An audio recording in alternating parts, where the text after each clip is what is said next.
Physics में हम लोग हर चीज को नापना चाहते हैं और जब तक नापेंगे नहीं तब तक हम लोग सही सही बता नहीं सकते कि कोई भी प्रक्रिया कैसे हो रही है। तो इसीलिए मापना, अंकन करना एक फिजिक्स की बहुत ही महत्वपूर्ण प्रक्रिया है।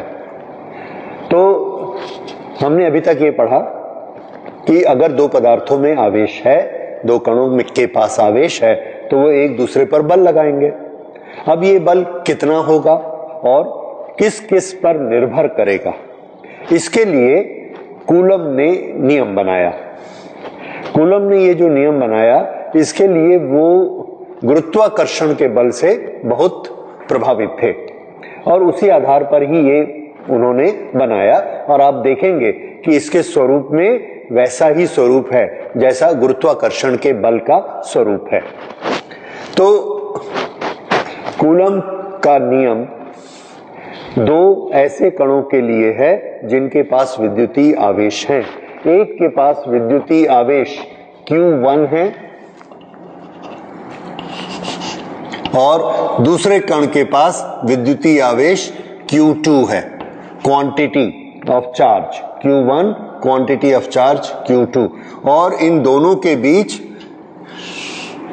R की दूरी है, दोनों के बीच की दूरी R है। तो Q1 Q2 पर बल लगाएगा और Q2 Q1 पर बल लगाएगा। इस बिंदु पर भी बल लग रहा है, इस बिंदु पर भी बल लग रहा है, पर हम इसको बोलते क्या है, दोनों के बीच बल लग रहा है। बीच में यानी बीच के किसी स्थान पर बल नहीं लगता है, उसका मतलब ये होता है कि दोनों के बीच, अर्थात एक दूसरे पर बल लगाता है और दूसरा पहले पर बल लगाता है।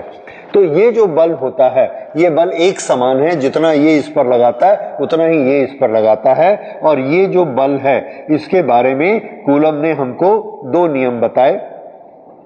पहला कि जितना ये वाला चार्ज अधिक होगा, जितना ये आवेश अधिक होगा, उतना ये बल अधिक होगा। जितना ये आवेश अधिक होगा उतना ही बल ये अधिक होगा। और अगर दोनों आवेश में परिवर्तन होता है तो बल में कितना परिवर्तन होगा। ये जो परिवर्तन है, उन्होंने बताया कि Q1 और Q2 इन दोनों को आपस में ऑपरेट करिए। कैसे ऑपरेट करेंगे, दोनों को आपस में संबंध कैसा बनाएंगे। Q1 और Q2 के बहुत संबंध हो सकते हैं, जैसे इसको हमने 2 गुना कर दिया और इसको 4 गुना कर दिया। Q1 को 2 गुना किया, Q2 को 4 गुना किया, तो ये बल कितना बढ़ेगा। तो हमने एक बोला कि इसको 2 गुना किया, इसको 4 गुना किया, 6 गुना बढ़ जाएगा। दूसरा आया, उसने बोला नहीं, Q1 को आपने 2 गुना किया है, Q2 को 4 गुना किया है, तो ये बल जो है 2 गुणित 4 8 गुना बढ़ जाएगा। तीसरा आया, उसने बोला नहीं, 2 की पावर 4 16 गुना बढ़ जाएगा। तो हमने इसको 2 कर दिया, इसको 4 कर दिया, लेकिन उन दोनों के बीच कौन सा संबंध हमको लेना है कि बल कितना बढ़ेगा। 2 धन 4, 2 गुणित 4, 2 की घात 4, 4 की घात 2, ऐसा क्या होगा। तो उसके बारे में कूलम ने बताया कि इसमें जो नियम हमें लेना है वो ये है कि दोनों के गुणनफल के बराबर बढ़ेगा। गुणनफल के बराबर यानी कि फोर्स या बल समानुपाती है Q1 और Q2 के गुणनफल के। दूसरा नियम उन्होंने बताया कि ये जो बल है, जैसे जैसे ये दूरी बढ़ती जाएगी ये बल कम होता जाएगा। और कम कितने गुना होगा। R अगर 2 गुना हो जाता है तो ये बल आधा हो जाएगा, 4 गुना कम हो जाएगा, या कितना कम हो जाएगा। तो उन्होंने कहा कि ये R की पावर 2, R की घात 2 के बराबर इसमें कमी आएगी, कमी आएगी, कमी आएगी। इसलिए हम इसको क्या लिख सकते हैं, ये जैसे जैसे ये दूरी बढ़ते जाती है बल का मान कम होते जाता है। इसको हम क्या कहते हैं, व्युत्क्रम अनुपाती। तो ये आवेश के समानुपाती है, दूरी के व्युत्क्रम अनुपाती है। दूरी बढ़ेगी बल कम होगा, और दूरी अगर 3 गुना बढ़ गई तो बल 3 गुना कम नहीं होगा, बल 9 गुना कम होगा उसके वर्ग के बराबर। ये दो इसके मुख्य नियम हैं। अब इन दोनों नियमों को यदि हम मिला दें तो ये इस प्रकार बनता है, F बराबर F समानुपाती Q1 Q2 R स्क्वायर। ये समानुपाती है, तो बराबर किसके होगा? तो बराबर के लिए उन्होंने हमें बताया F बराबर, तो हमें एक इसमें कांस्टेंट लगाना होगा और वो कांस्टेंट उन्होंने लगाया कूलम्स कांस्टेंट। कूलम कांस्टेंट हम लोग ज्यादा प्रयोग नहीं करेंगे, इसलिए हमने उसका कोई परमानेंट सिंबल नहीं बनाया, कोई उसका हमेशा रहने वाला ऐसा नहीं बनाया है।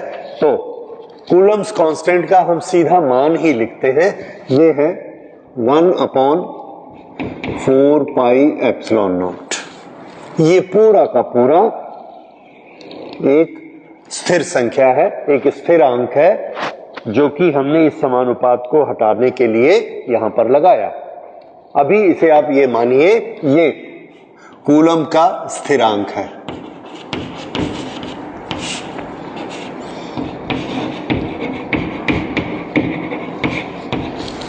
और बाकी राशियां वैसे ही रहेंगी, Q1 Q2 बटे R स्क्वायर।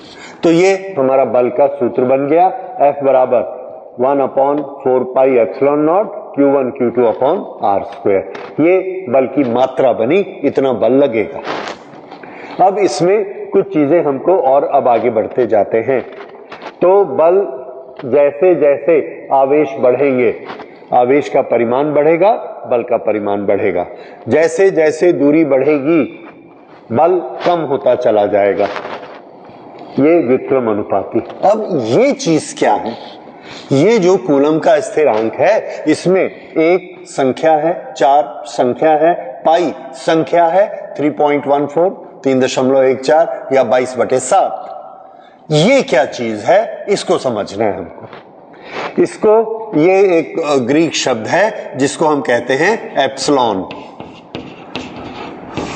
जैसे इंग्लिश में ABCDE, वैसे ही होता है अल्फा बीटा गामा और ई की जगह में epsilon, alpha beta gamma delta epsilon.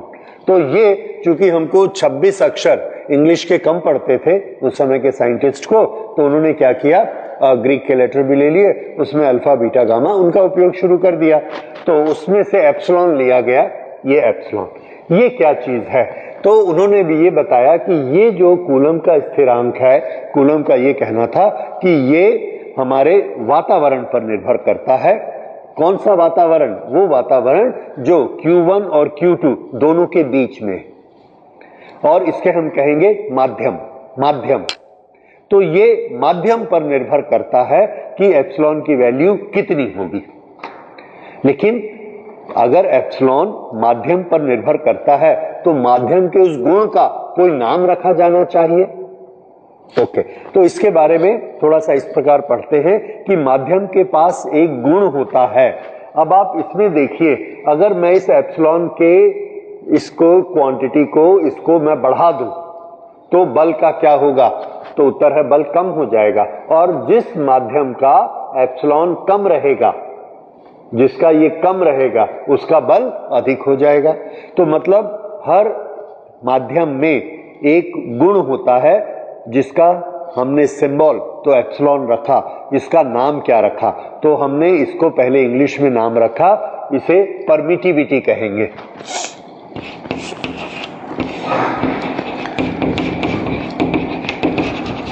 Permittivity of medium. ये जो परमिटिविटी है ये क्या करती है? हर माध्यम में ये एक गुण होता है। वो गुण क्या करता है? वो गुण ये फैसला करता है कि इस कण के पास आवेश है, इस कण के पास आवेश है, दोनों चाहें तो एक दूसरे पर 1000 न्यूटन का बल लगा सकते हैं अगर चाहें तो।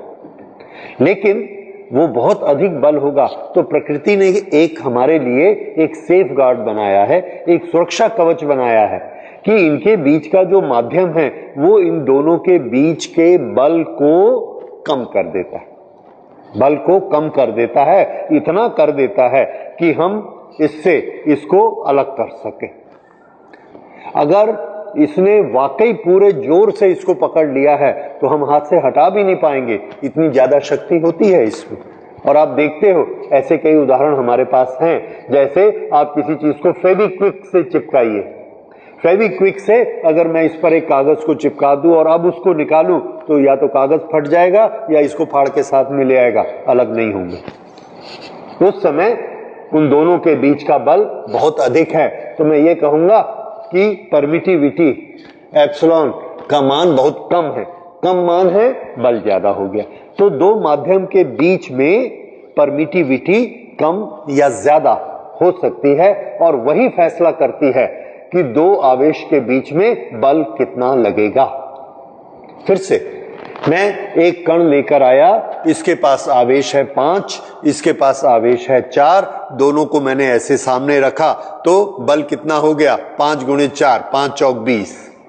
मान लीजिए R का मान 1 है, छोड़ दीजिए 1 है तो वो 1 ही आएगा, तो 5 चौक 20 का बल है। अब इसके बीच के माध्यम में बदलता चला गया। एक माध्यम मैंने ऐसा रखा कि उसके ई का मान 2 है, तो ये कितना हो जाएगा, 20/2, 10। दूसरा मैं लेके आया माध्यम, उसको डाला, उसका मान 5 है।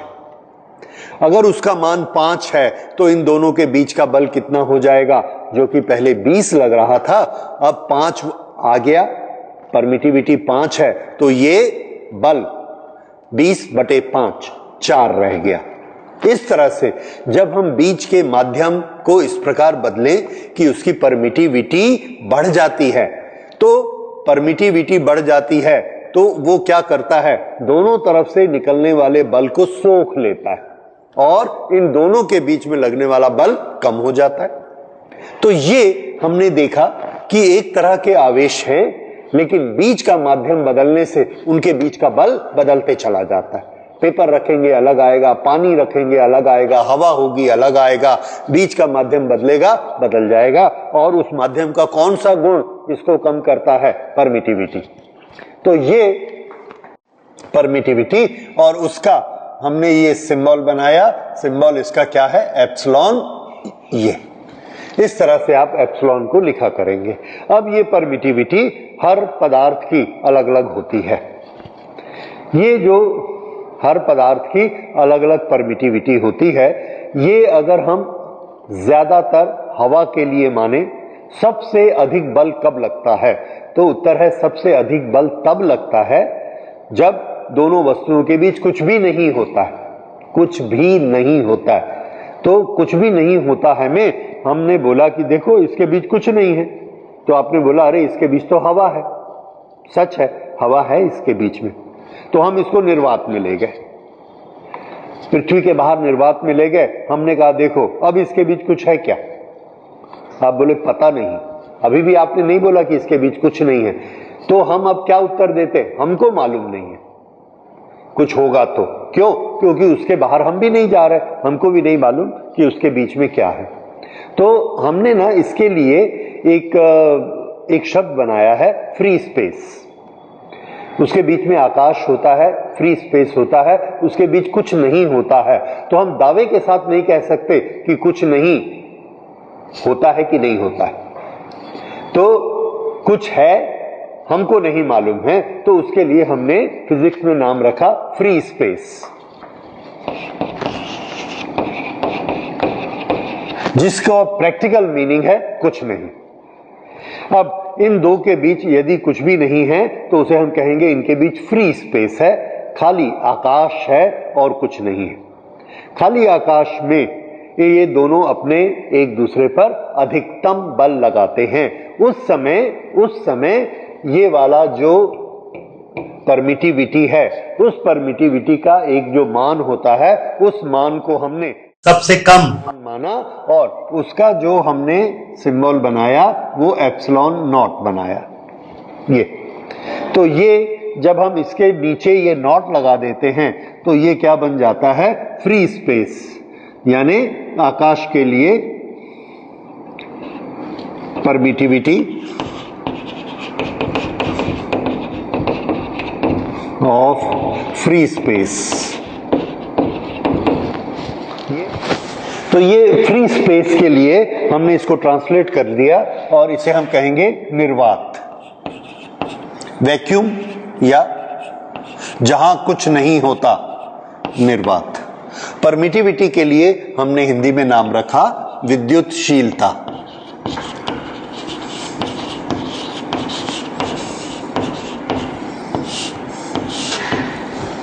ओके, और इसका सिंबल याद रखिए एप्सिलॉन। तो विद्युतशीलता एप्सिलॉन किसी भी माध्यम की होती है। जब निर्वात की विद्युतशीलता कर लेंगे तो उसे हम एप्सिलॉन के साथ में ये लगा देंगे, ये निर्वात, शून्य। शून्य की जो विद्युतशीलता है उस समय जो बल लगता है वो अधिकतम होता है और वो बल इतना होता है, F बराबर 1/4 pi epsilon not Q1 Q2 बटे R स्क्वायर। ये कूलम का नियम। अब इस कूलम के नियम के बारे में कुछ विशेष बातें। ये जो विद्युतशीलता के कारण बल में कमी आती है, तो ये वाला जो कांस्टेंट है जिसे हम कूलम स्थिरांक कहते हैं, इसका एक निश्चित मान होता है निर्वात के लिए। तो निर्वात के लिए इस मान को हम याद कर लेते हैं। निर्वात के लिए कूलम स्थिरांक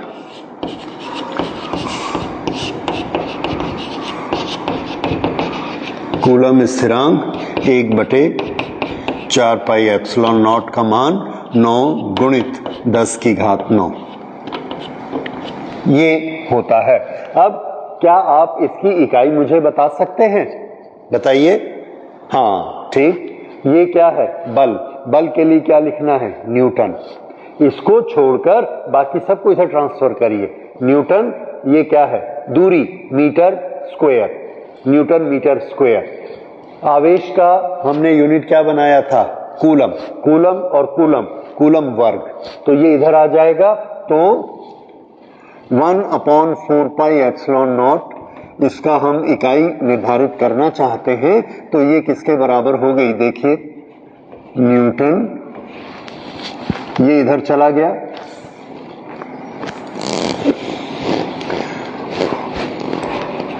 मीटर वर्ग बटे कूलम वर्ग, ये इसकी इकाई हो गई। ये किसकी इकाई है, कूलम के स्थिरांक की इकाई है, इकाई। इसको अगर हम k लिखेंगे तो ये k की इकाई हो गई। अगर हमें ये कहा जाए नहीं, इसकी k की इकाई मत बताइए, हमें विद्युतशीलता की इकाई बताइए, E की, इसकी इकाई, तो इसकी इकाई के लिए कोई दिक्कत नहीं है, इसे ऊपर कर दीजिए, ये बाकी दोनों को इधर ले आइए, उल्टे हो जाएंगे। तो अब बताइए मुझे एप्सिलॉन की इकाई क्या हो गई, हाँ बोलो। ठीक, ये इधर चला जाएगा, ये इधर चला जाएगा, तो ये हुआ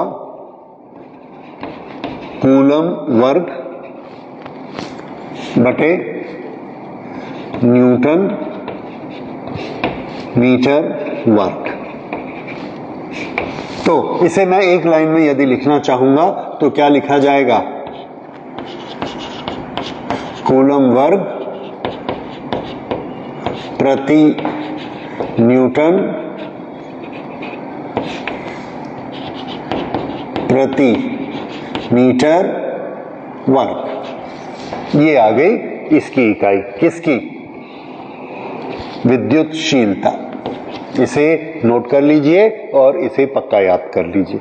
ये इसकी इकाई, इस पूरे की जो कूलम कांस्टेंट है उसकी इकाई ये, इसका उल्टा न्यूटन मीटर स्क्वायर बटे कूलम स्क्वायर। तो ये इकाई याद कर लीजिए, ये कभी कभी पूछी जाती है। और ये जो मैंने इसका मान लिखा है 9 गुणित 10 की घात 9, ये किसका मान है, कूलम स्थिरांक, इस पूरे का मान है ये। तो इसकी इकाई मुझे क्या लिखनी है, ये newton metre square coulomb square, coulomb square.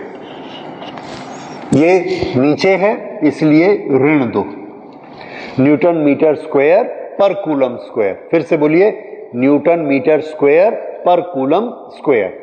हाँ, आप भी, न्यूटन मीटर स्क्वायर पर कूलम स्क्वायर, ये आ गया। तो ये इसका मान है। अब एक प्रश्न और आपसे पूछा जा सकता है कि विद्युतशीलता की डायमेंशंस बताइए। विद्युतशीलता की डायमेंशंस आपको निकालनी है, तो आवेश की डायमेंशन क्या होती है इसको देखकर हम बता सकते हैं। देखिए डायमेंशन,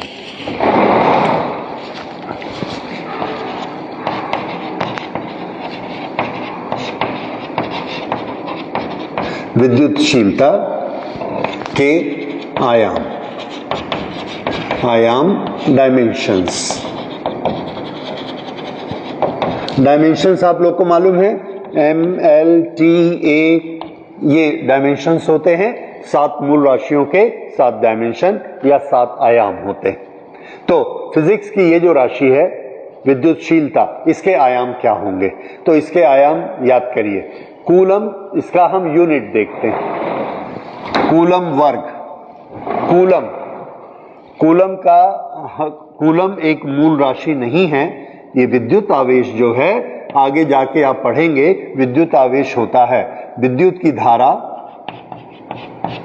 गुणित समय, ये दोनों को मिलाकर विद्युत आवेश बनता है। इसलिए इसके यूनिट हो जाएंगे, धारा का आयाम ए है।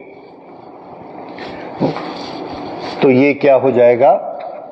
ए वर्ग टी वर्ग। ए टी, आवेश का आयाम याद रखिए, आवेश का आयाम होता है ए गुणित टी, धारा गुणित समय। जब हम विद्युत धारा पढ़ेंगे उस समय हम इस परिभाषा को फिर से पढ़ेंगे। तो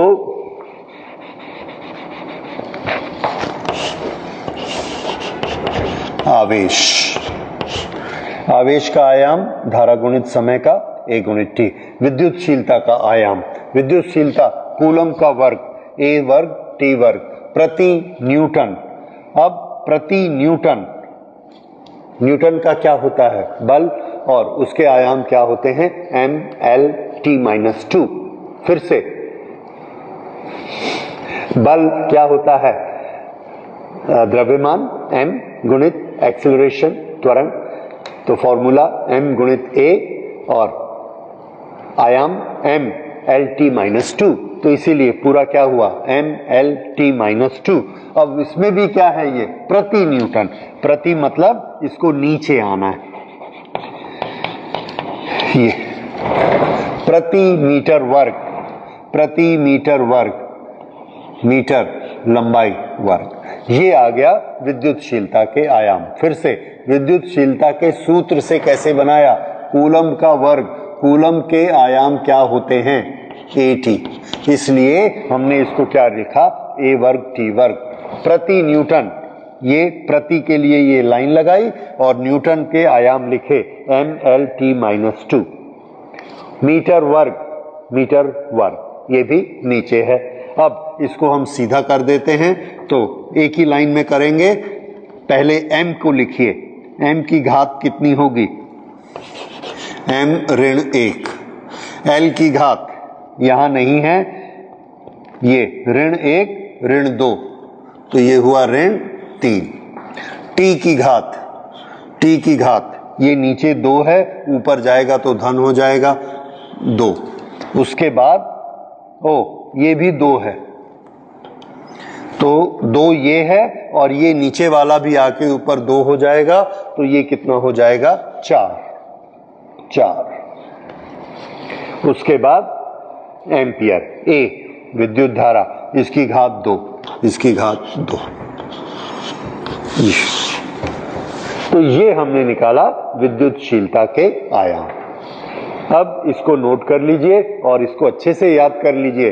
ये आपका 1 नंबर का या 2 नंबर का प्रश्न आ सकता है कि विद्युतशीलता का आयाम निकालिए, विद्युतशीलता का आयाम बताइए। तो इसे याद भी कर लीजिए, इसका तरीका भी याद कर लीजिए कि ये विद्युतशीलता का आयाम है।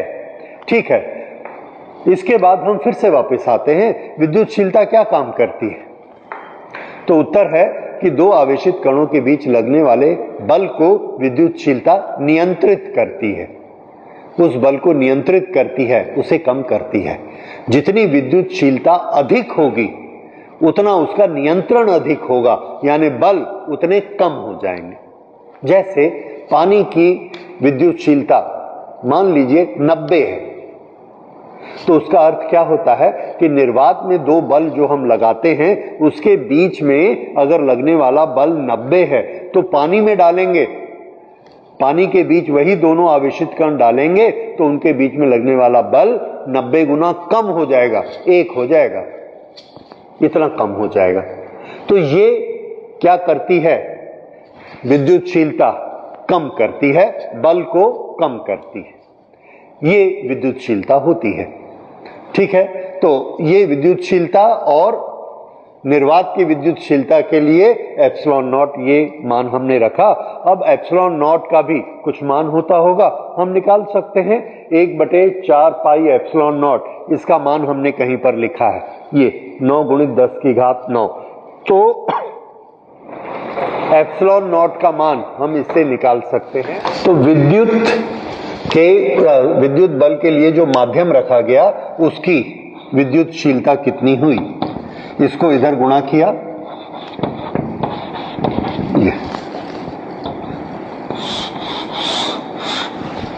ये सूत्र आपको याद रखना है।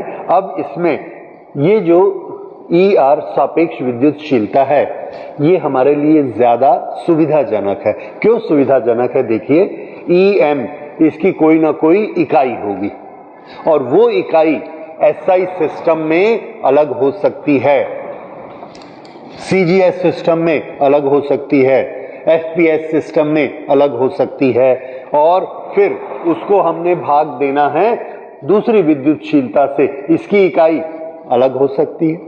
तो इस तरह से जब भी हम इसको बनाना चाहेंगे अलग अलग इकाइयां हमको मिलेंगी। हर माध्यम में जब भी हम आपको विद्युतशीलता बताएंगे तो उसके साथ कोई ना कोई इकाई बताएंगे और आप सोच में पड़ जाएंगे। मैं अगर CGS इकाई बताऊंगा, आपको SI में आदत है तो समझ में नहीं आएगा। अगर मैंने FPS बताया और आपको CGS आता है तो भी आपको समझ में नहीं आएगा। ये हमको इकाई के कारण बहुत दिक्कत होती है, बहुत तकलीफ होती है। तो हम क्या करते हैं, इस राशि को न याद करके हम इसको याद कर लेते हैं। जैसे पानी की विद्युतशीलता, निर्वात में विद्युतशीलता, इन दोनों को हमने भाग दिया और इसका उत्तर आया 90। ओके, मान लीजिए इस तरह से तो हम क्या कहेंगे कि पानी की विद्युतशीलता निर्वात से 90 गुना है। उसकी बजाय मैं आपको एक छोटी सी सूचना दूंगा कि पानी का ER सापेक्ष विद्युतशीलता 90 है। आपको क्या समझ में आया कि जो विद्युतशीलता निर्वात की है उससे पानी की 90 गुना है और बल 90 गुना कम हो जाता है। ठीक है, इसी तरह से मैंने आपको बताया कि अगर आप प्लास्टिक लेंगे तो प्लास्टिक की विद्युतशीलता, प्लास्टिक की एक शीट हमने दो आवेश के बीच में लगाई तो इसकी विद्युतशीलता 2.8 है। क्या समझे आप? प्लास्टिक एबोनाइट की विद्युतशीलता 2.8 है। इसका क्या मतलब हुआ? परिभाषा के अनुसार इसका मतलब है कि दो कणों में यदि आवेश दिया जाए उसके बीच में जितना बल लगेगा, अगर हम उसके बीच में एक प्लास्टिक का टुकड़ा डाल दें, अगर उसके बीच में हमने प्लास्टिक माध्यम कर दिया तो वो बल 2.8 गुना कम हो जाएगा, 2.8 गुना कम हो जाएगा। जितनी विद्युतशीलता उतना कम। ठीक है, फिर मैंने आपको सूचित किया कि अभ्रक एक पदार्थ होता है और अभ्रक की विद्युतशीलता 6 है। क्या मतलब? अब आप समझ गए कि बीच में अभ्रक का माध्यम डाल दो, ये बल जो है 6 गुना कम हो जाएगा। अब देखिए, इसमें आप ये प्रश्न नहीं कर रहे हैं कि इसकी इकाई बताइए। इकाई की हमको आवश्यकता नहीं है, क्योंकि मैं आपको क्या बता रहा हूं, सापेक्ष विद्युतशीलता 2.8, 6। इसका मतलब कि ये सापेक्ष विद्युतशीलता हमारे लिए एक ज्यादा सुविधाजनक राशि है। हाँ, बल का सूत्र जो है, बल का सूत्र हमारे लिए अब परिवर्तित हो गया। अब बल का सूत्र देखिए क्या बना। माध्यम के लिए, माध्यम में, ये माध्यम में लगने वाला बल 1/4 पाई, ये विद्युतशीलता माध्यम की Q1 Q2 बटे R वर्ग, ये माध्यम के लिए। इसी को मैं अब क्या लिख सकता हूं, माध्यम में लगने वाला बल 1/4 पाई, और इसको ऐसा लिखता हूं, ये E0 ER, ये Q1 Q2 बटे R वर्ग। ये बल किसमें है, माध्यम में।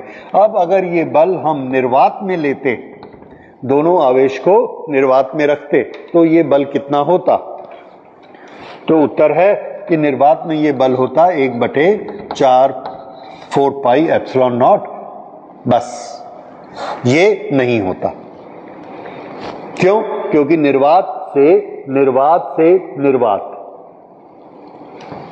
ER का मान कितना होता, 1, तो यहां पर 1 रखेंगे तो इतना ही हो जाएगा। उसको मैं यहां लिख लेता हूं आपकी सुविधा के लिए, निर्वात के लिए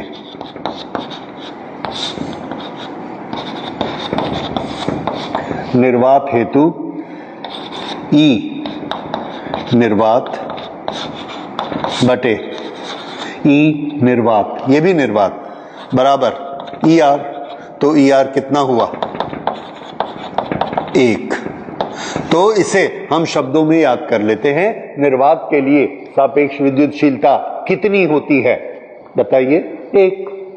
ठीक है, क्योंकि उसका अपने आप से सापेक्ष करेंगे तो 1 ही तो आएगा अपने बराबर।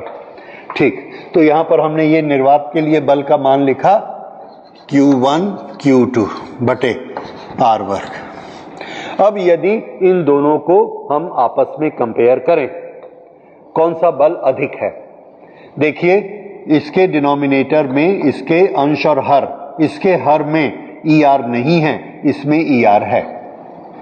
ये हर बड़ा हो गया, अगर ये डिनोमिनेटर या हर बड़ा हो जाता है तो ये राशि छोटी हो जाएगी, तो ये वाला बल कम होता है, ये बल अधिक होता है, क्योंकि इसके नीचे एक राशि अतिरिक्त है, इसीलिए ये बल छोटा हो जाता है। तो माध्यम में लगने वाला बल छोटा, निर्वात में लगने वाला बल हमेशा बड़ा होता है। अगर इन दोनों को हम आपस में तुलना करेंगे तो ये किस प्रकार तुलना होगी, देखिए,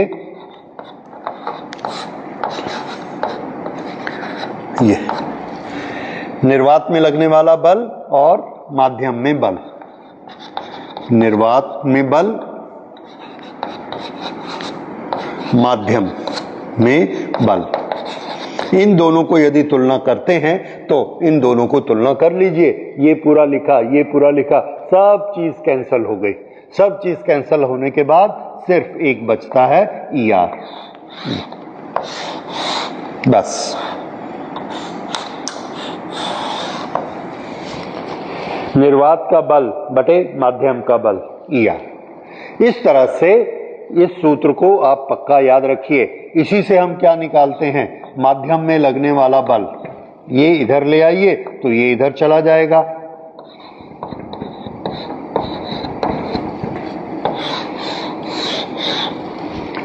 और इसे शब्दों में लिख लेते हैं। माध्यम में बल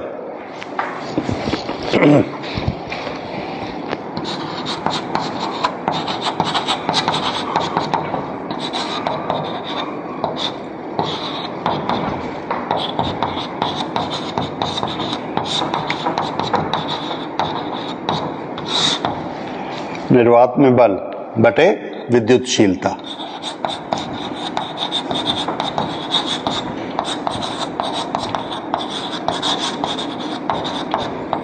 परमिटिविटी या विद्युतशीलता। तो इस तरह से माध्यम का बल, निर्वात में बल और माध्यम की विद्युतशीलता, और विद्युतशीलता हमेशा 1 से अधिक होती है, इसलिए माध्यम का बल हमेशा निर्वात के बल से कम होता है।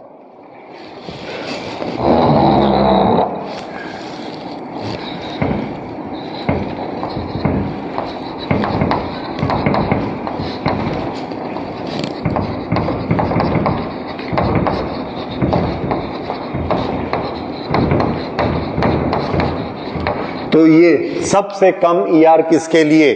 निर्वात के लिए 1। उसके बाद कोई भी माध्यम हो हमेशा ER का मान 1 से अधिक होगा। तो ये इसके लिए आ गया। अब इसके आधार पर हम लोग अलग अलग जब न्यूमेरिकल बनाएंगे, आंकिक प्रश्न बनाएंगे, तो उसमें हमको इसकी आवश्यकता पड़ेगी। और हर समय हम बल का कौन सा सूत्र प्रयोग करेंगे? अब से हम बल का ये वाला सूत्र प्रयोग करेंगे।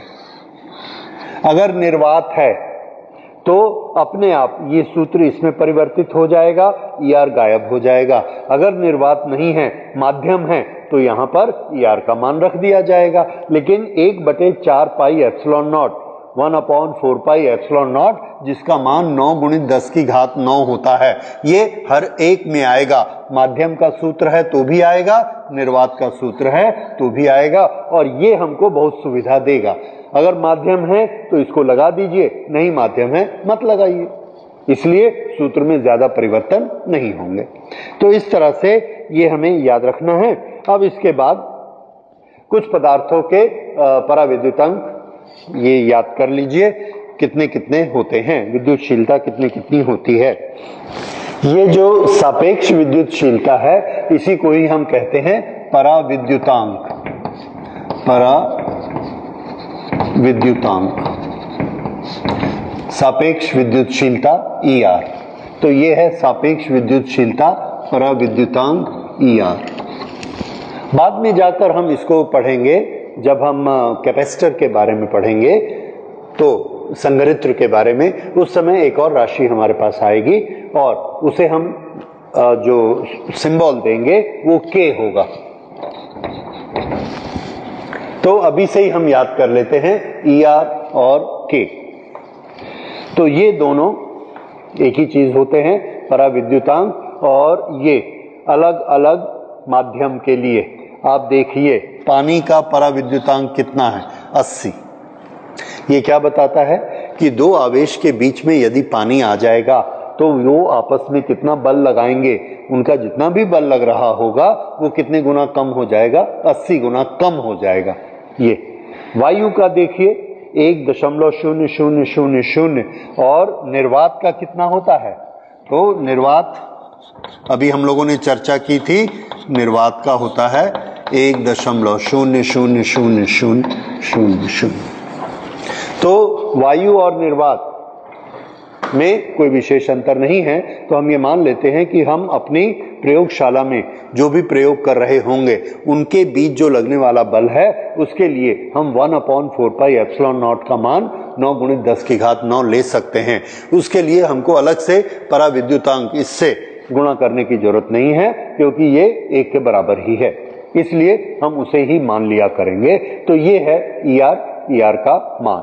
तो ये हमने पढ़ा कि हर माध्यम के पास एक गुण होता है विद्युतशीलता। उस गुण के कारण दो आवेशों के बीच लगने वाले बल को वह कम कर देता है। कितना कम कर देता है उसकी हम तुलना करते हैं निर्वात में लगने वाले बल से, और जितने गुना कम कर देता है उस अंक को, जितने गुना कम कर देता है उस अंक को हम क्या कहते हैं? पराविद्युत अंक, या इसे कहते हैं सापेक्ष विद्युतशीलता। और इसके अनुसार हमें पता लग जाता है कि उस माध्यम को बीच में देने से इनके बीच का बल इतना कम हो जाएगा। तो ये हमारा बल का सूत्र, ये कूलम का सूत्र बना। तो फिर से मूल चीज हम क्या पढ़ रहे थे? कूलम के बल का नियम। तो कूलम के बल का नियम क्या बताता है? देखिए, कूलम के बल का नियम हमको ये बताता है कि यह बल माध्यम पर निर्भर करता है। ठीक है, माध्यम उसे कम या अधिक कर सकता है। आवेश को यदि हम बढ़ाएंगे या कम करेंगे तो बल भी आवेश बढ़ाने से बढ़ता है, कम होने से कम होता है। और ये किस सूत्र के द्वारा नियंत्रित होता है? दोनों आवेशों का गुणनफल। दूरी से बल का क्या संबंध है? तो इसका उत्तर है कि यदि दूरी बढ़ जाती है तो ये बल हमेशा कम हो जाएगा। जितनी दूरी बढ़ेगी उसके वर्ग के अनुपात में क्रम होगा, उतना कम हो जाएगा। और इसे इंग्लिश में कहते हैं इनवर्स स्क्वायर लॉ, व्युत्क्रम वर्ग अनुपाती। और ये सूत्र हमने गुरुत्वाकर्षण में भी देखा है। गुरुत्वाकर्षण के बल का नियम आपको याद होगा, F is equal to G m1 m2 upon R square. ये जो अपॉन आर स्क्वेयर है ये उसमें भी है, अपॉन आर स्क्वेयर इसमें भी। ओके, इसका मूल क्या होता है अपॉन आर स्क्वेयर का, ये हम फिर कभी चर्चा करेंगे कि एक वृत्त का क्षेत्रफल कितना होता है, 4 पाई आर स्क्वेयर। वहां देखिए आर वर्ग आता है, उससे ये आर वर्ग बना है, लेकिन अभी हमको इसकी आवश्यकता नहीं है। अभी हम सिर्फ ये लेते हैं, इस सूत्र को, इसके गुणों को याद कर लेते हैं कि बल किसके कारण बढ़ता है और बल किसके कारण कम होता है। इसके बाद हमने इसके कुछ गुण और देखने हैं। कूलम का नियम पढ़ने के बाद अब हम इस बात के लिए तैयार हैं कि आवेश का इकाई का निर्धारण किया जाए। आवेश की इकाई, जिसे हमने अभी तक कहा था कि उस इकाई को हम एक कूलम आवेश कहते हैं, ये एक कूलम आवेश कितना होता है। तो हम किसी राशि का निर्धारण कैसे करते हैं, तो इसका उत्तर है कि जिन राशियों को हम पहले से जानते हैं उन्हीं की भाषा में हम नई राशि का निर्धारण करते हैं। अभी तक हम क्या जानते हैं, अभी तक हम ये जानते हैं कि एक न्यूटन बल क्या होता है, कितना होता है बताइए। आपने कभी अनुभव किया एक न्यूटन बल का? मैं अगर कहूंगा आइए मेरे हाथ पर एक न्यूटन बल लगाइए, आप लगा सकते हैं क्या? नहीं, बहुत आसान है। देखिए, पता नहीं आपने कक्षा 11वीं में क्यों नहीं पढ़ा। ये मैंने एक गुटखा लिया, इसका द्रव्यमान है 100 ग्राम और इसको मैंने हाथ पे रख दिया। कितना मास है इसका, कितना द्रव्यमान है? 100 ग्राम। 100 ग्राम क्या होता है? 0.1 किलो। तो ये बल कितना लगाता है? तो उत्तर है बल बराबर मास एक्सेलरेशन mg, और m मैंने कितना लिया है? 100 ग्राम, 0.1। g का मान कितना? 10, 1। तो बल कितना लगा? 1 न्यूटन। ये 1 न्यूटन बल है। तो हम जानते हैं 1 न्यूटन बल कितना होता है। अगर मैं अपने हाथ में 1 किलो का बाट रखूंगा, हाँ अब आप ठीक बता रहे हो, 1 किलो का बाट अगर रखा तो mg कितना हो गया? 1 गुणित 10 न्यूटन। तो 1 किलो का बाट मेरे हाथ में जो बल लगा रहा है, मैं उसे एक्सपीरियंस करता हूं, मैं उसे अनुभव करता हूं, और उस बल को मैं कितना बोलूंगा? 10 न्यूटन का बल। इस तरह से हम बल को जानते हैं। दूरी को हम जानते हैं, 1 मीटर कितना होता है। तो बल, दूरी, वेग, ये चीजें हम आवेश पढ़ने के पहले पढ़ चुके हैं, इसलिए हम आवेश की परिभाषा इसी भाषा में बनाएंगे, क्योंकि उस भाषा को हम जानते हैं। तो देखिए, उस भाषा में बनाने के लिए शुरू करते हैं आवेश की परिभाषा।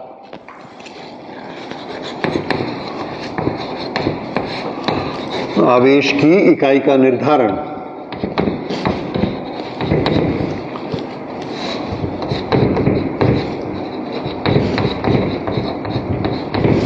आवेश की इकाई का निर्धारण। अब आवेश की इकाई के निर्धारण के लिए हमने कूलम के सूत्र का उपयोग किया, और ये कूलम का सूत्र है 9 गुणित 10 की घात 9 Q1 Q2 बटे आर स्क्वायर। ये निर्वात के लिए या वायु के लिए ये बल लगता है। हमने क्या किया, 2 आवेश लिए और दोनों आवेश एक समान लिए। 2 एक समान आवेश, 2 एक समान आवेश कितने हो जाएंगे? तो उत्तर है Q Q।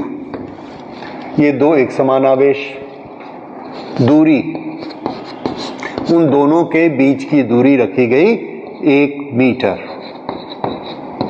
दूरी 1 मीटर। तब बल कितना हो गया?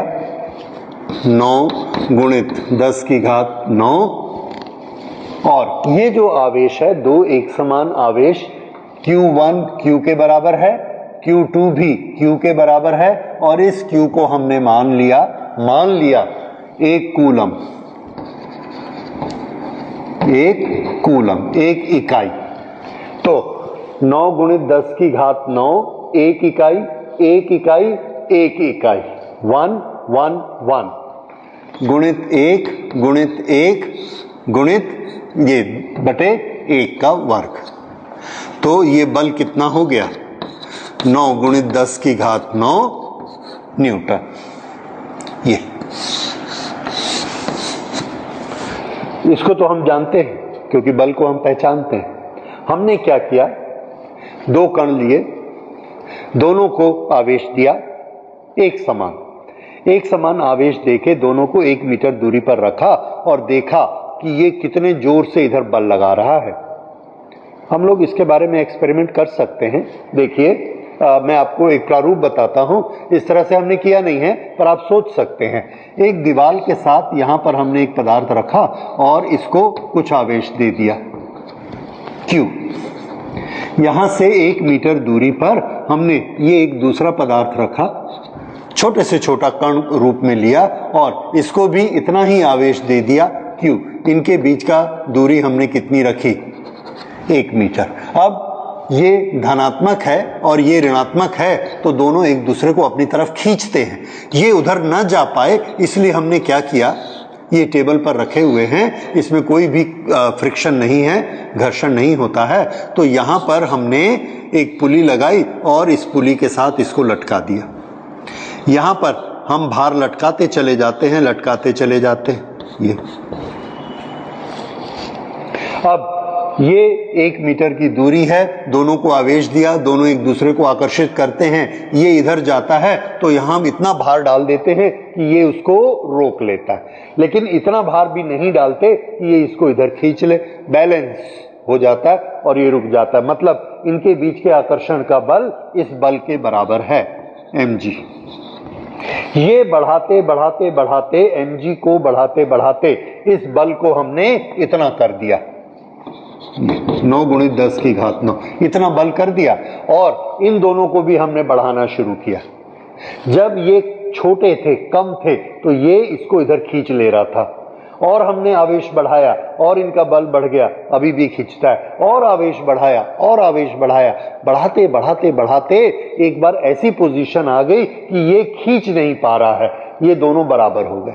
और ज्यादा बढ़ाया तो इसने इसको इधर खींच लिया, फिर कम कर दिया, बैलेंस वाली पोजीशन में ले आए। उस पोजीशन में ले आए कि ना तो ये इधर जा रहा है ना इधर जा रहा है, दोनों तरफ के बल बराबर हो गए हैं। तो बताइए इन दोनों के बीच का बल कितना? इतना। ये तो दो आवेश हैं, दोनों एक समान हैं, दोनों के बीच का बल 9 गुणित 10 की घात 9 है। दो आवेश है, दोनों एक समान है, दोनों के बीच की दूरी 1 मीटर है और उनके बीच में लगने वाला बल इतना है। तो ये जो आवेश हमने इसको दिया, पहली बार हमने इसका नाम रखा, इसकी क्वांटिटी बताई कि ये कितना आवेश है। हमने बोला कि भाई आज के बाद हम इस आवेश को बोलेंगे 1 कूलम। 1 कूलम। तो 1 कूलम आवेश कैसे परिभाषित हुआ?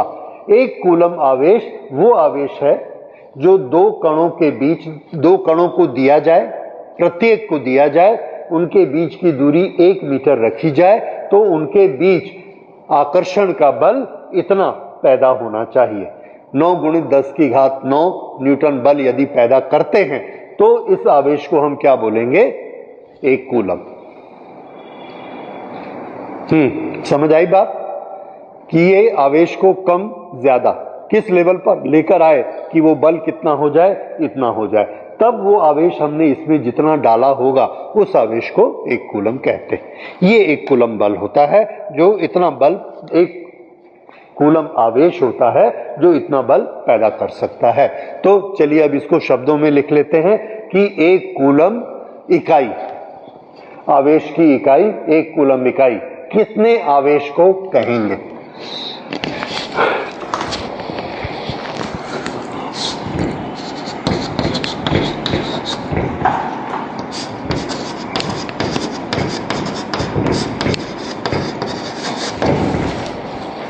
एक कूलम विद्युतीय आवेश की वह मात्रा है जो निर्वात में 1 मीटर की दूरी पर रखे गए दो बिंदु रूपी कणों के बीच 9 गुणित 10 की घात 9 न्यूटन का बल उत्पन्न कर देता है। ये है 1 कूलम विद्युतीय आवेश और उसकी परिभाषा। तो यह एक बहुत बड़ी राशि होती है, क्योंकि आप बल देख रहे हैं 10 की घात 9 बहुत बड़ा बल है, इसलिए एक कूलम भी बहुत बड़ी राशि होती है। और साधारणतः हम किसी वस्तु पर एक कूलम आवेश देना बहुत बड़ा काम समझते हैं, बहुत ज्यादा आवेश होता है। तो इसके छोटी इकाइयां भी हम इसकी प्रयोग करते हैं। छोटी इकाइयां इस प्रकार हैं। छोटी इकाई माइक्रोकूलम,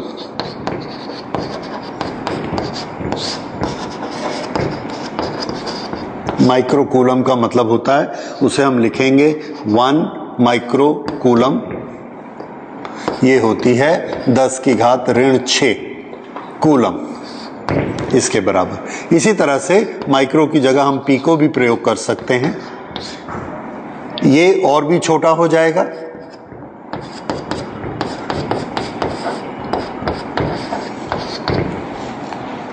नैनो प्रयोग करेंगे ऋण 9 हो जाएगा। तो ये सब इकाइयों के बारे में आप जानते हैं, ये छोटी इकाइयां होती हैं। तो ये होता है कि एक कूलम कितना आवेश होता है। हमारे पास आवेश कहाँ पाया जाता है? पिछली कक्षाओं में हमने पढ़ा कि आवेश निश्चित रूप से कंपलसरी पाया जाता है इलेक्ट्रॉन पर, और ये जो आवेश की राशि होती है, आवेश की क्वांटिटी, आवेश की राशि किसके बराबर होती है? n गुणित E। ये क्वांटाइजेशन फॉर्मूला ये हमें क्या बताता है कि जितने इलेक्ट्रॉन आप ट्रांसफर करेंगे उतना आवेश आ जाएगा। और ये E क्या है? एक इलेक्ट्रॉन पर आवेश। और यही हमारा मूल आवेश है, क्योंकि हम इलेक्ट्रॉन को ही ट्रांसफर करके, इलेक्ट्रॉन को ही स्थानांतरित करके किसी भी पदार्थ पर आवेश लेकर आते हैं। तो ये बहुत महत्वपूर्ण है E। तो इलेक्ट्रॉन पर आवेश कितना होता है? इलेक्ट्रॉन पर आवेश,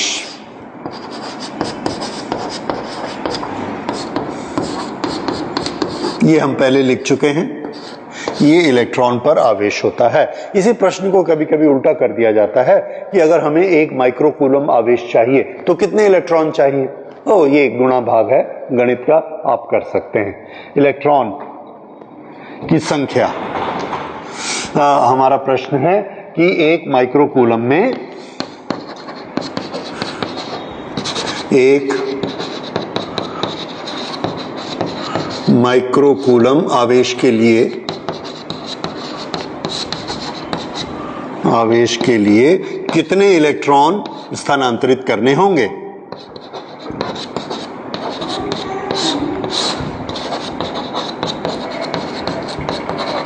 कितने इलेक्ट्रॉन स्थानांतरित करने हैं?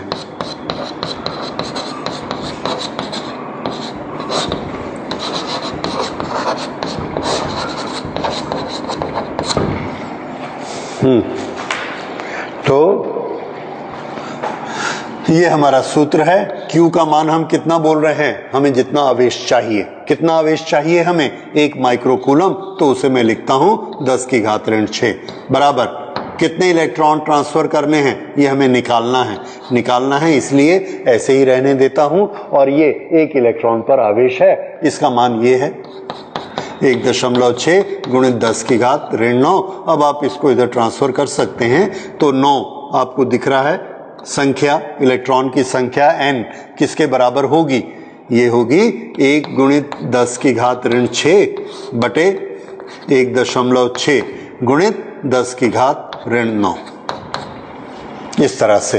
तो इसे अब आप बाकी गणित लगा सकते हैं। इसको आप लिख सकते हैं 10 ऋण 7, या इसे यदि आप ऋण 9 करना चाहें तो कैसे करेंगे? तो इसका उत्तर है, इसे हम ऐसे करेंगे, 1000 गुणित 10 की घात ऋण 9, ये हो गया। और नीचे क्या लिखेंगे?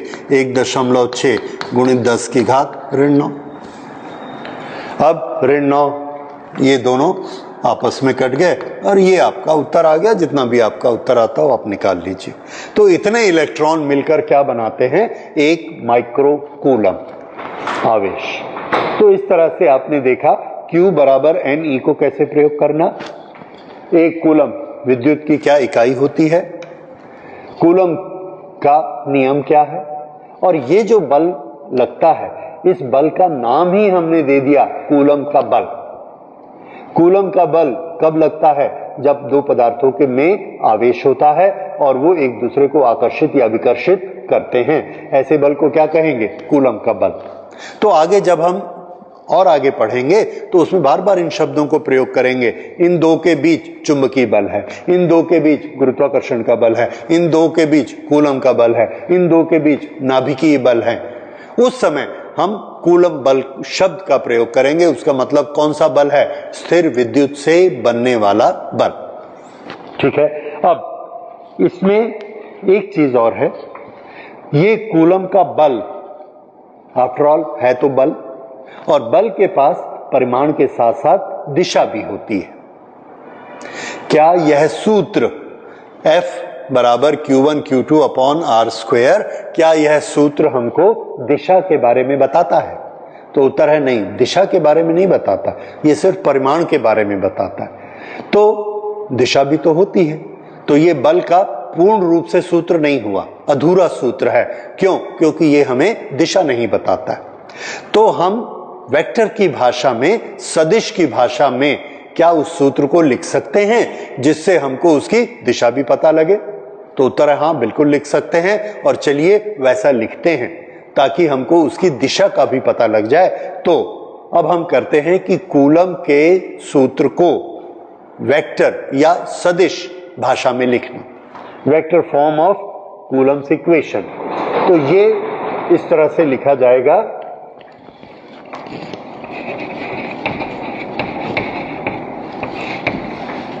कूलम सूत्र सदिश भाषा में, या इसे हम क्या कहेंगे? वेक्टर रूप, vector form of Coulomb's equation.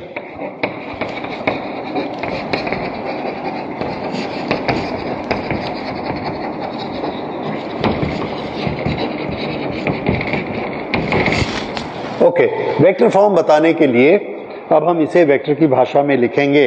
Vector आप पढ़ चुके हैं तो मैं उसे दोबारा आपको नहीं पढ़ाऊंगा। मैं ये मान के चलता हूं कि आपको वेक्टर आता है। दो आवेश को हमने रखा, बिंदु रूपी ये दो आवेश हैं, Q1 और Q2।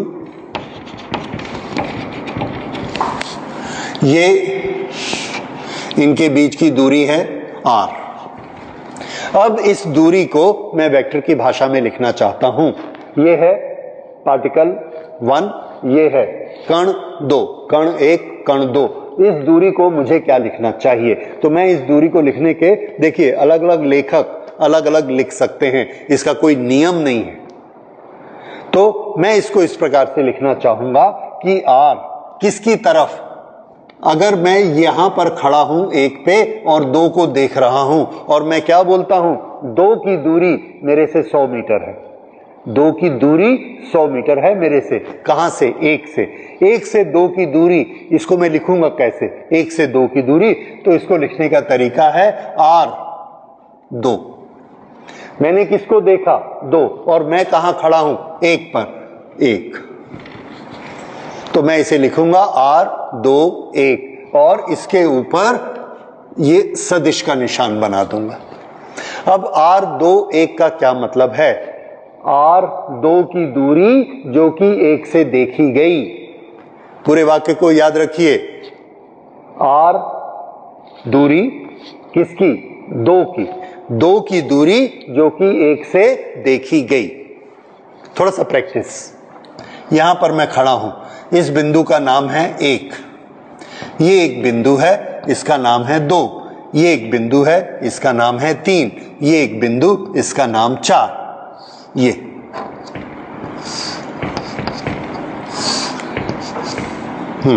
इस दूरी को वेक्टर फॉर्म में बताइए, क्या लिखेंगे?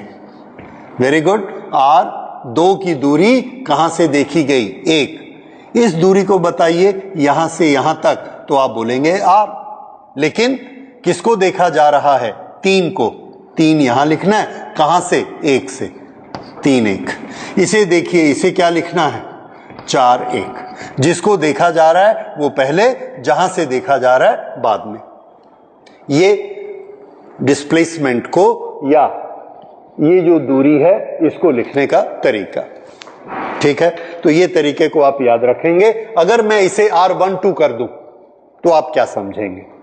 अगर मैं r12 लिखूंगा तो आपको यह समझ में आएगा कि अब नापने वाला कहां खड़ा है, 2 पर, और किसको देख रहा है, 1 को। 2 पर खड़ा हो गया और 1 को देख रहा है, तो हमारी दिशा ये हो गई, ये वाली। अगर मैं ये तीर इस तरफ कर दूंगा तो इस वेक्टर को, इस सदिश को क्या लिखेंगे? r किसकी तरफ? 1 की तरफ। कहां से शुरू हुआ? 2 से। तो देखिए इस तीर के कारण इसका नाम क्या है? r 2 की तरफ 1 से शुरू हुआ। इस तीर के कारण इसका नाम क्या है? r 1 की तरफ 2 से शुरू हुआ।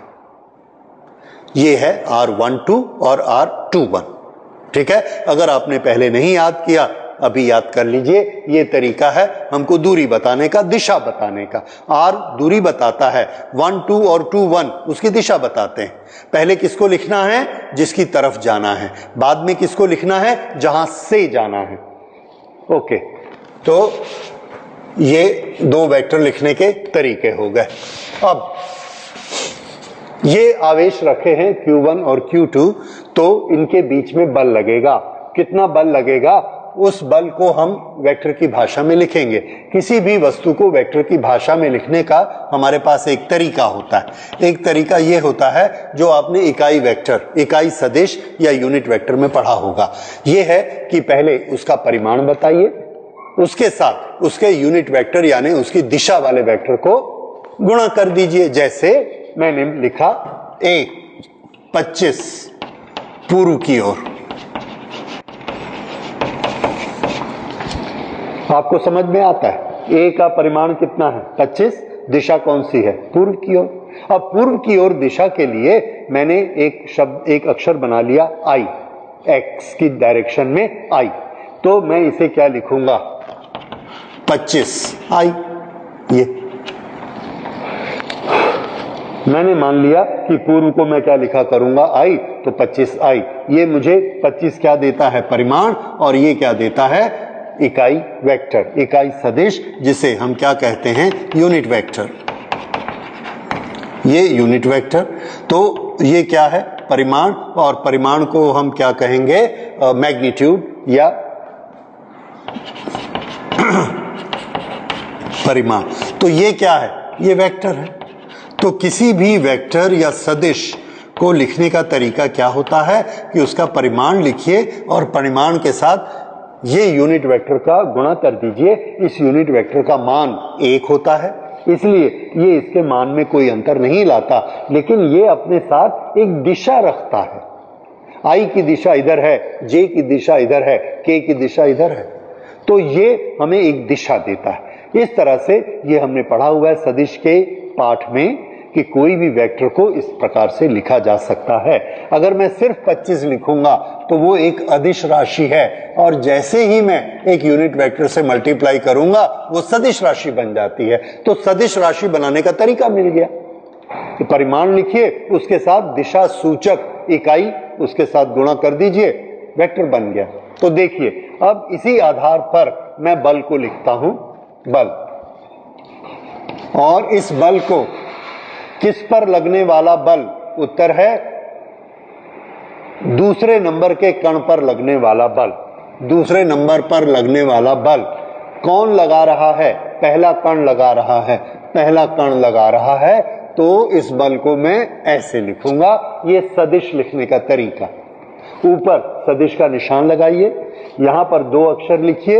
ये वो लिखेंगे आप जिस पर बल लग रहा है। ये जो बल लगा रहा है, तो 1 नंबर 2 नंबर पर बल लगा रहा है, और ये दोनों धनात्मक हैं, एक जैसे आवेश हैं। अगर ये एक जैसे आवेश हैं तो कैसा बल लगेगा? विकर्षण का बल लगेगा। और विकर्षण के लिए मैंने यहां पर एरो दिखाया ऐसे, ये वाला एरो। तो ये जो तीर है ये किसको प्रदर्शित करता है? ये प्रदर्शित करता है बल सदिश लगने वाला 2 पर। कौन लगा रहा है? 1। ये बल F21, ठीक है। ये इसको धक्का देता है, इसको विकर्षित करता है, किस रेखा में? ये सरल रेखा में, इस तरफ। ये बल की दिशा है, तो इसे हम क्या लिखेंगे? F। अब बताइए इसके नीचे क्या आएगा? हाँ हाँ ठीक है, किस पर लग रहा है बल? एक पर, एक पर लगाने वाला 2, तो इसका नाम क्या है? F12। इस पर जो बल लग रहा है F21। दोनों के बीच कौन सा बल लग रहा है? बीच वाली कोई चीज नहीं होती है, बल किसी पदार्थ पर ही लगता है। तो पदार्थ तो भाई या तो Q1 वाला पदार्थ है या Q2 वाला पदार्थ है, बीच में ना कोई पदार्थ है ना कोई बल है। तो बल हमेशा एक बिंदु पर लगता है और वो बिंदु पदार्थ का बिंदु होना चाहिए। तो ये पदार्थ का बिंदु इसका, इसका। अब इसकी गणना करते समय पहले मुझे इसका परिमाण लिखना होगा। तो कूलम का नियम मुझे बताता है कि इसका परिमाण है 1/4πε0 Q1 Q2 बटे r²। ये इसका परिमाण है। अब इसके साथ मुझे दिशा देनी है, तो दिशा देने के लिए मैं दिशा सूचक इकाई वेक्टर को इससे गुणा कर देता हूं। ये इकाई वेक्टर को मैंने गुणा किया, 2 1 की दिशा ऐसी है। ये दिशा को कौन प्रदर्शित करता है? R21 या R12? Yes, R21। इसलिए मैं इसके साथ एक यूनिट वेक्टर लगाता हूं। ये यूनिट वेक्टर का निशान 2 1। ये यूनिट वेक्टर ये जब हम लगा देते हैं तो परिमाण कितना होता है? 1। तो अगर हम इसको 1 से गुणा कर देंगे कोई अंतर नहीं पड़ेगा। Coulomb law as it is सुरक्षित है, इसकी राशि न बढ़ रही है न कम हो रही है, क्योंकि इसका परिमाण 1 होता है। तो जिसका परिमाण वेक्टर का 1 होता है, ये ऊपर उसकी हम निशानी लगा देते हैं और इसका नाम क्या हो जाता है? Unit vector. तो ये यूनिट वेक्टर जैसे आई जे के, उसी तरह से ये यूनिट वेक्टर आर। तो ये यूनिट वेक्टर इसको कोई परिवर्तित नहीं करता है, इसको दिशा देता है। अब इस पूरी राशि को देखिए, ये है परिमाण और ये है इकाई वेक्टर, ये दोनों मिलाकर क्या बना? पूर्ण वेक्टर F21। तो इस तरह से ये वेक्टर के रूप में लिखा गया।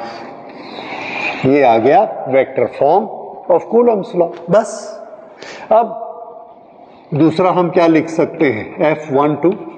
ठीक इसका उल्टा, परिमाण तो उतना ही रहेगा 1/4πε0 Q1 Q2 अपॉन r², लेकिन दिशा, हाँ अब ये दिशा कौन सी हो गई? R12, unit vector. ये 2 तरीके हो गए इसको लिखने के। ठीक, अब 2 तरीके और, 6 तरीके होते हैं। ओके, 5 मिनट लगेगा बस, अब खत्म हो जाएगा। देखिए, बल ये ऐसा लिखा जा सकता है। यूनिट वेक्टर का हमारे पास एक सूत्र है। यूनिट वेक्टर और वेक्टर, इनका आपस में क्या संबंध होता है? तो एक वेक्टर में यूनिट वेक्टर को गुणा करना है इसके परिमाण से, और इसका परिमाण क्या है? r। या इसके परिमाण को लिखने का तरीका है ये, परिमाण amplitude unit vector full vector. ये सूत्र आपने कक्षा 11वीं में पढ़ा है जब आप वेक्टर पढ़ रहे होंगे, नहीं अभी याद कर लीजिए। ये क्या है? वेक्टर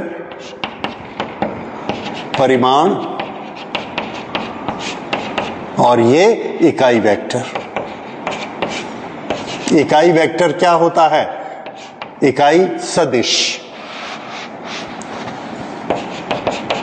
जो कि सिर्फ दिशा देता है, परिमाण में कोई वो परिवर्तन नहीं करता, क्योंकि वो 1 होता है। ये अब इसमें आप देखिए, वेक्टर बनाने का ये तरीका हो गया। अब इसमें परिमाण किसके बराबर होता है? वेक्टर गुणित इकाई सदिश। इकाई सदिश किसके बराबर होता है?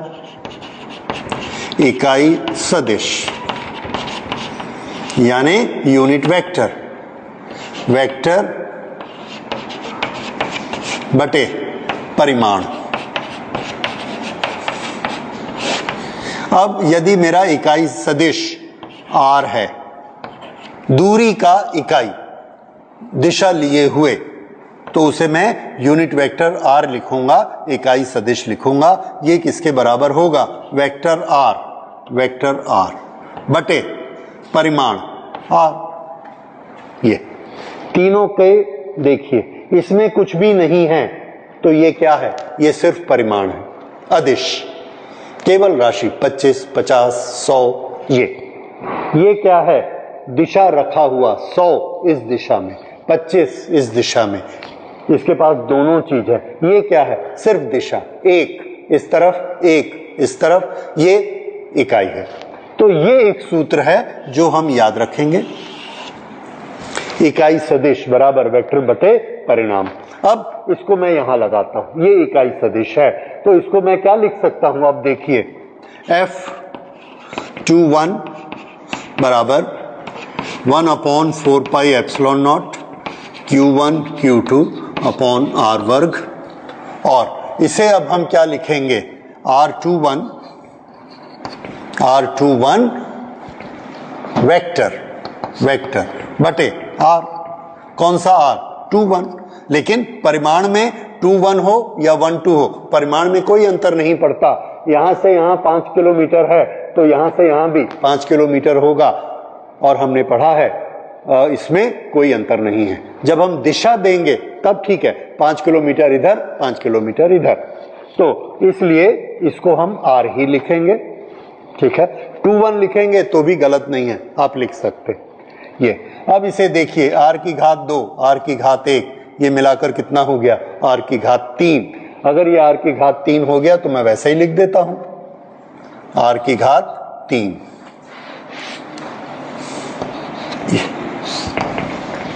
ये बना इसका अगला सदिश सूत्र, कूलम सूत्र सदिश भाषा में ये आ गया।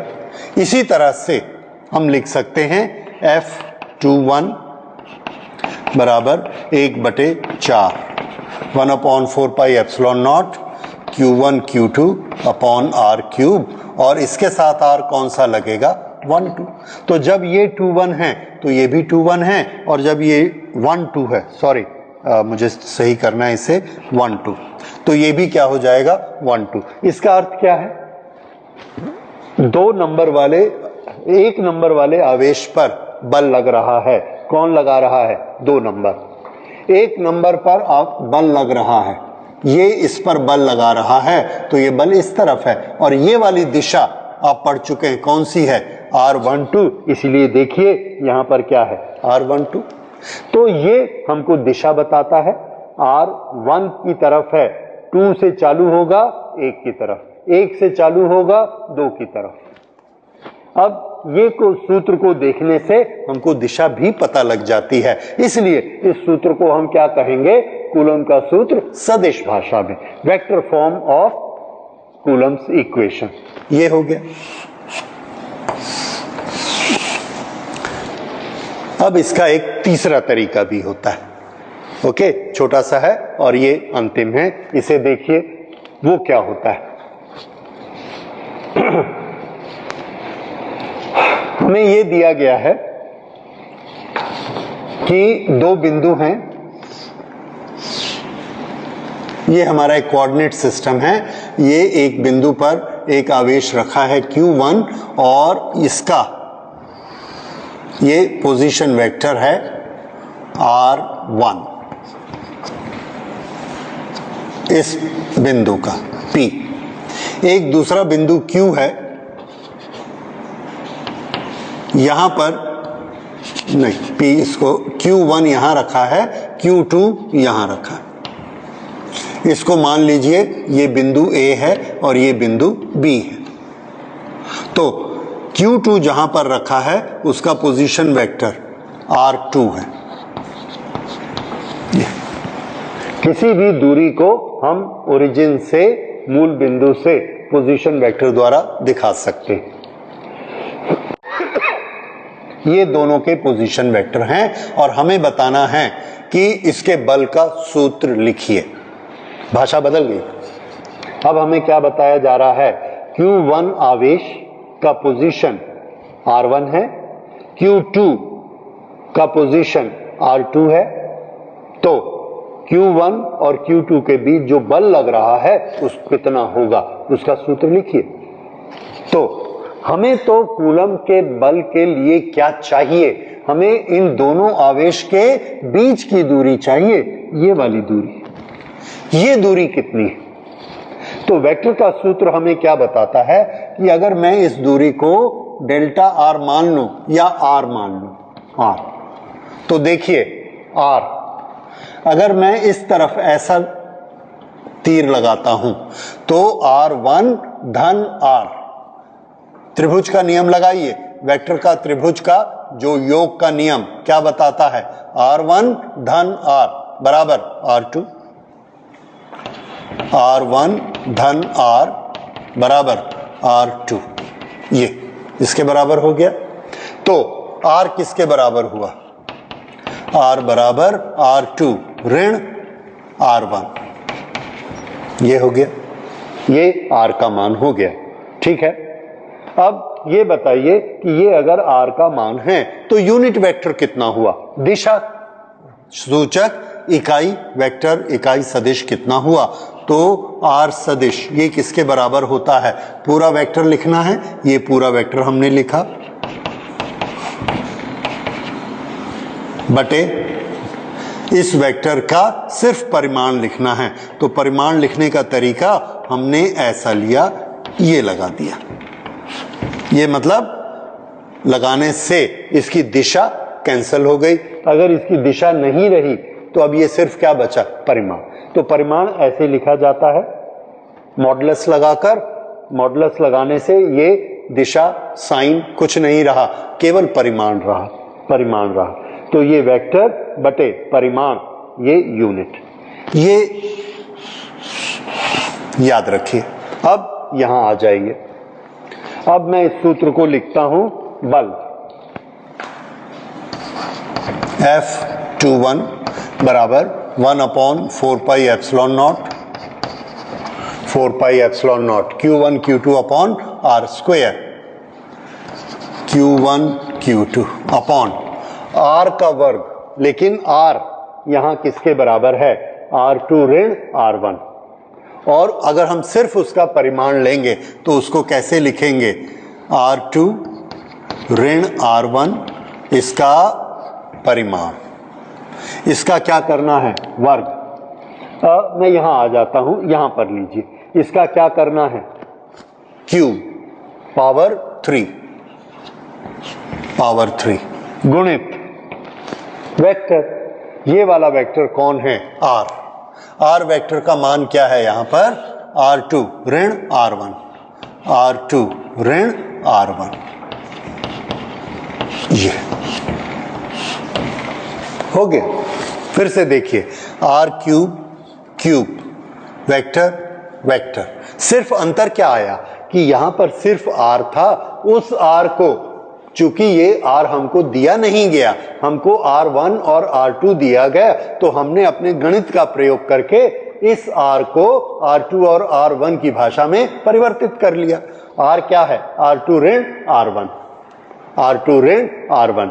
अब जहां जहां R आया था वहां पे हमने R21 लिख दिया, R21 लिख दिया, सिर्फ परिमाण था तो ये मॉडुलस लगा दिया, वेक्टर था तो वेक्टर ही रहने दिया, ये हमारा सूत्र बन गया। इसी तरह से अगर हम इसमें F12 का सूत्र बनाते हैं, F12 1/4 पाई एप्सिलॉन नॉट, और ये बनेंगे Q1 Q2 गुणित ये बटे, अब यहां पर ये पलट जाएंगे क्योंकि बल उल्टा हो गया, तो R1 ऋण R2, R1 R2 इसका मॉडुलस, मॉडुलस करने के बाद इसका क्यूब गुणित, यहां पर इसकी दिशा क्या हो जाएगी, R1 ऋण R2, ये इस दिशा में कौन, F12 1 पर लगने वाला बल Q2 के द्वारा इधर आएगा, इसलिए ये F12 ये F किस पर लग रहा है, 2 पर, कौन लगा रहा है? 1। तो ये है F21 और ये है F12 और ये इन दोनों के सूत्र। ठीक है, तो ये होते हैं वेक्टर रूप। तो अब प्रश्न मुझसे जो छात्र पूछते हैं वो इस तरह का होता है कि सर अगर परीक्षा में ये आएगा कि कूलम्स लॉ का वेक्टर रूप लिखिए, तो हमें पहला रूप लिखना है, दूसरा रूप लिखना है या तीसरा रूप लिखना है? तो इस प्रश्न का तो उत्तर भी कोई स्पष्ट नहीं है। आपको ये देखना है कि ये प्रश्न कितने अंकों का दिया जाता है। यदि ये 1 अंक का प्रश्न है तो हमें उस उत्तर को एक वाक्य में ही देना है। तो मैं आपको सजेस्ट करूंगा कि आप ये वाला लिखिए जो कि अल्टीमेट, जो कि सबसे सही और सबसे बड़ा सूत्र है। हाँ, यदि आप इसे लिखते हैं तो याद रखिए ये बिल्कुल ठीक है, गलत नहीं है। ये भी ठीक है, ये भी ठीक है, ये भी ठीक है। तो इसका ना एक्चुअली हम लोग प्रयोग करेंगे जगह जगह पर। तो जहां पर ये भाषा उपयोग की गई है वहां इसका उपयोग करेंगे, जहां ये भाषा की गई है वहां इसका उपयोग करेंगे, जहां ऐसे वेक्टर दिए गए हैं वहां इसका उपयोग करेंगे। तो ये उपयोग जनित ज्यादा है जहां उपयोग किया जाएगा। हाँ, लिखने के लिए जब भी पूछा जाएगा वेक्टर फॉर्म में लिखिए, आप किसी को भी लिखिए, सही है। तो ऐसा नहीं होगा कि इसके लिखने से आपको नंबर मिलेगा और अगर आपने ऐसा लिख दिया तो नंबर नहीं मिलेगा। मिलेगा, वो भी वेक्टर फॉर्म है, वो भी वेक्टर फॉर्म है, वो भी फैक्टर फॉर्म है। अंतर सिर्फ ये है कि हमको कैसी राशियां दी गई हैं उसके आधार पर हम अपना वेक्टर फॉर्म लिखते हैं। तो ये हो गया vector form of Coulomb's law. Coulomb's law ने हमको बताया कि बल कितना लगता है। कूलम्स लॉ के बाद एक बड़े स्वाभाविक प्रश्न है और वो बहुत आवश्यक प्रश्न है और हर छात्र को ये प्रश्न आने ही चाहिए, इनके उत्तर आने ही चाहिए। जैसे 2 बिंदुओं पर 2 कण रखे हैं, उनके बीच में बल लगता है, एक दूसरे पर वो बल लगाते हैं, तो वो बल की दिशा कौन सी होती है जो हमको शुरू में करना चाहिए था? तो कूलम का ये कहना था कि उनकी दिशा उस सरल रेखा के अनुरूप होगी जो उन दोनों कणों को मिलाकर बनती है। इसका ये मतलब है कि यदि एक बिंदु यहां है, दूसरा बिंदु यहां है, तो इनके बीच में जो लगने वाला बल है, इन दोनों को हमने इस रेखा से मिलाया, Q1 Q2। ये बल इस तरफ लग सकता है, इस तरफ लग सकता है, संभव है। इस तरफ और इस तरफ क्या ये बल लग सकता है? नहीं लग सकता है। ये 2 दिशाओं में ये बल नहीं लगेगा। तो ये आपको याद रखना है कि जो बल लगेगा उसकी दिशा इस लाइन के अनुसार या तो इसकी तरफ होगी या उल्टी तरफ होगी, लेकिन रहेगी लाइन के अनुसार ही। ये ऐसी। अब इसको हम लोग नोट कर लेते हैं। देखिए,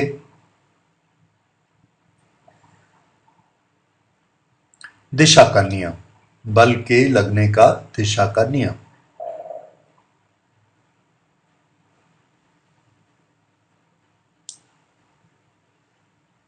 कूलम बल लगने की दिशा Q1 Q2 को मिलाने वाली रेखा के अनुरूप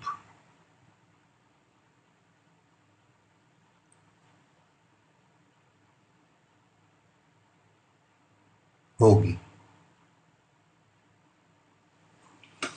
और रेखा के अनुरूप होगी। अब इसी में एक दूसरा नियम,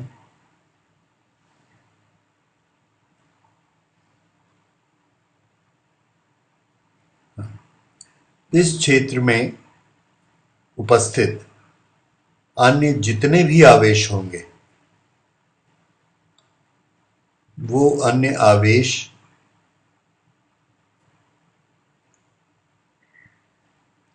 दो आवेशों के बीच लगने वाले बल को प्रभावित नहीं कर पाएंगे।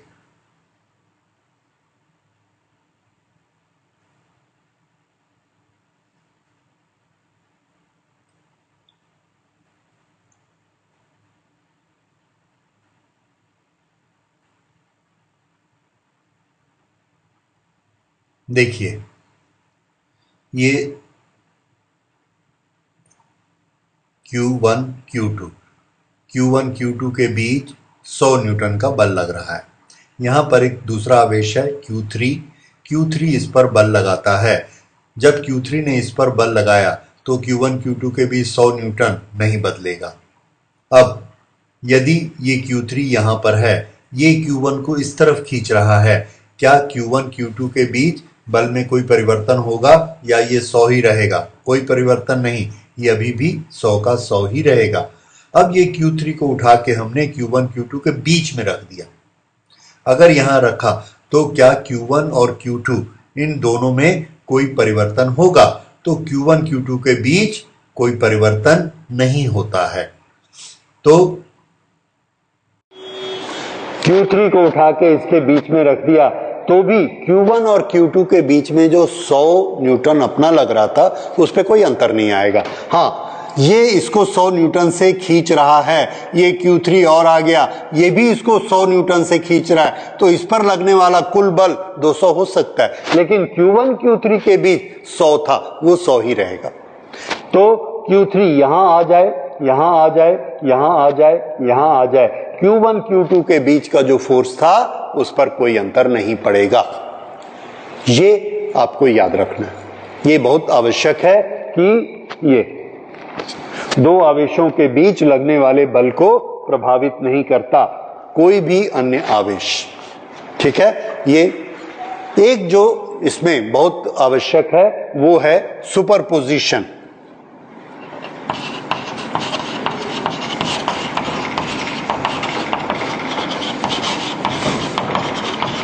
सुपरपोजिशन प्रिंसिपल, सुपरपोजिशन का सिद्धांत ये हमें क्या बताता है? ये हमें ये बताता है कि यहां पर ये हमने Q3 रखा, यहां पर Q2 रखा, ऐसे ही हमने दूसरे आवेश भी रखे। देखिए इस तरह से रखे, ये एक आवेश है Q1 और इससे R1 दूरी पर हमने ये आवेश रखा, ये Q है, यहां पर आवेश रखा Q1। एक दूसरा आवेश रखा हुआ है Q2 R2 दूरी में इस दिशा में, Q2 इसी तरह से Q3 आवेश को R3 पोजीशन में यहां पर रखा। अब ये इतने आवेश हैं और ये इस पर बल, तो इस पर ये सब मिलकर बल लगाएंगे। पहला कितना बल लगाएगा? इस Q पर Q1 ने कितना बल लगाया? FQ Q1। दूसरे ने कितना लगाया? FQ Q2। F on Q पर लगने वाला Q3 के द्वारा Q3। अब ये सारे बल मिलकर एक कुल बल बनाएंगे और ये वाला योग कैसा होगा? ये सदिश योग होगा इस तरह से। अब हर एक बल को हम लिखते हैं कूलम के तरीके से, 1/4 pi epsilon not, 1/4 pi epsilon not, Q1 दोनों के बीच की दूरी R1 उसका वर्ग, QQ2 R2 इसका वर्ग और QQ3 R3 इसका वर्ग। ये सिद्धांत क्या कहलाता है? सुपरपोजिशन का सिद्धांत। एक आवेश पर उसी क्षेत्र में उपस्थित सभी आवेश बल लगाते हैं। फिर से लिख लीजिए, एक आवेश पर उस क्षेत्र में उपस्थित सभी आवेश बल लगाते हैं और उस पर लगने वाला कुल बल सभी बलों का सदिश योग होता है। ये है सुपरपोजिशन प्रिंसिपल। इसको मैं आपको लिख, सुपरपोजिशन का सिद्धांत, किसी एक आवेश पर उस क्षेत्र में उपस्थित सभी आवेश बल लगाएंगे। जैसे कि ये एक आवेश है, जितने भी आवेश इसके आसपास हैं सबका उस पर बल लगाएंगे, ये पक्का है। आप ये नहीं सोच सकते कि ये आवेश नहीं लगाएगा, हमारे कहने से नहीं होगा। जितने आवेश हैं सब के सब उस पर बल लगाएंगे और उस पर लगने वाला कुल बल कैसा होगा? सबका योग। और कैसा योग? सदिश योग, यानी एक ऊपर बल लगाता है, एक नीचे बल लगाता है, तो ये कैंसल हो जाएंगे, शून्य हो जाएगा। ये संभव है। दोनों बलों का ये अर्थ नहीं है कि 4 इधर लग रहा है और 4 इधर लग रहा है तो 8 हो जाएगा, शून्य हो जाएगा। ये सदिश योग है। इस तरह से ये जो सिद्धांत बना, बहुत साधारण सिद्धांत है कि अगर एक से अधिक बल लगते हैं तो हमें सभी बलों को जोड़ना है। जितने आवेश हैं सब बल लगाएंगे और ये आप देख रहे हैं कुल बल क्या होगा। ये जो हमने लिखा है उसका आंकिक रूप ये है कि कुल बल सभी बलों का सदिश योग होगा और कूलम के लॉ से ये सब बल मिलकर आएंगे। ये क्या बना? ये बना सुपरपोजिशन का सिद्धांत। तो ये सुपरपोजिशन का सिद्धांत। अब हमने कूलम लॉ में सब कुछ पढ़ लिया। कूलम्स लॉ कूलम ने बनाया, क्यों बनाया, क्या होता है इसमें, और चीजें जो आपने पढ़ी कि इससे संबंधित राशियां कौन कौन सी होती हैं, और उससे सबसे महत्वपूर्ण राशि हमने क्या पढ़ी? पराविद्युतांक, विद्युतशीलता।